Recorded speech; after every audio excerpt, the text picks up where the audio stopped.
All right, thank you. Senator Wyden. Thank you. Thank you very much, Mr. Chairman. I saw at page 4 of your testimony, Mr. Greer, you said the president's strategy is already bearing fruit. Well, I can tell you for a lot of Oregonians who have 401ks that are being drained out, that's pretty rotten stuff. And you ought to realize how serious this is for the country. Now, everybody in the administration practically has a different story about the Trump tax hike. So I'm interested in knowing what the story is today. Will higher tariffs go into effect tomorrow as announced? Senator, yes, they're scheduled to go into effect. We are having negotiations with all kinds of countries at this time. The president's fixed in his purpose. The nature of the emergency that I discussed earlier is not something we can wait on anymore. So we will have the president's plan go into effect, and we're coupling that with immediate negotiations with our partners as they seek to. So it's not a question of something being scheduled. You're committing this morning that they're going to go into effect. This is what the president has said, Senator. For how many yes. countries? I understand it's over 50. That are negotiating with yes. us. We have about 50 that have come to speak with us, and we have. I'm constantly talking to my counterparts.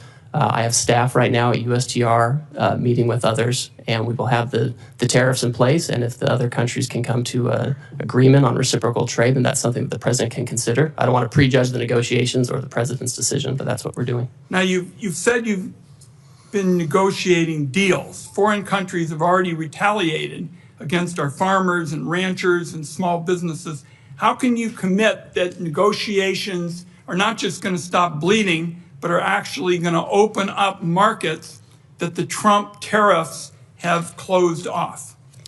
So, Senator, we've already had many countries, many of our markets, explain that they are not going to retaliate against the United States. And in fact, Vietnam, for example, they've lowered their tariffs already on cherries. They've lowered them on almonds and apples, things I know are important to the Pacific Northwest. And this is exactly the right direction that we want to go in. I look forward to hearing from you what other kind of market access you want as we enter into these negotiations. What's the status of China? As you know, that's a big market for us in the Pacific Northwest. What's the status of discussions there? I don't see much progress. What I see is it looks like it's going to escalate and escalate some more and hurt our consumers and our small businesses in our part of the world. Well, Senator, unfortunately, China for many years seems to be choosing its own path on market access. Again, they have agency in this. They elected to announce retaliation.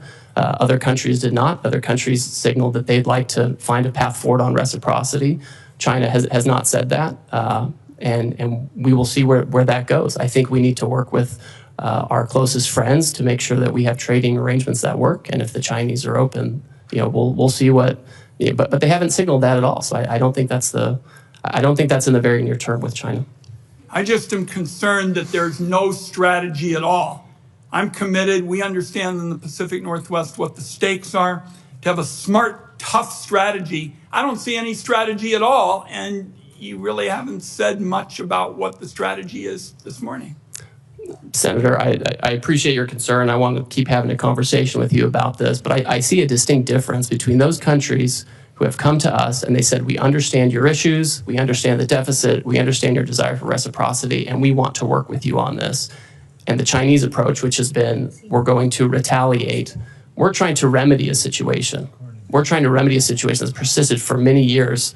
And it would be wonderful if the Chinese agreed with that and wanted to persist in, work with us on that. But that's not where they are. And the president has recognized this, and he wants to focus on other partners. Let's talk before my time is up about services. The United States is a services powerhouse, from travel and technology to finance and media. Our services industry account for nearly 80% of the U.S. GDP and 8 out of 10 American jobs. Other countries are responding to Trump's global tariffs by retaliating against American services. Can you explain how your tariff actions aren't putting our services exports at risk like so much of your trade policy? Senator, and Chairman Crapo mentioned this. We had India already pull down a digital advertising tax that affected some of our most competitive tech companies. We're already in conversations with other countries that if they want to have reciprocal trade with us, that's something that we need to consider as well. And we expect them not to discriminate against our services companies. We have some of the most competitive in the world. I agree with you. And to me, that's part of this calculation. I wrapped up with the services question because it seems to me it's classic Donald Trump. really good at talking about problems, even saying that there is some reason to go forward, identifying a problem, but pretty damn bad at fixing them. And there's going to be a whole lot of collateral damage in the process if you all continue with these trade policies and services and in other areas. Thank you, Mr. Chairman. Thank you, Senator Cornyn. Ambassador Greer, well, thank you for being here today.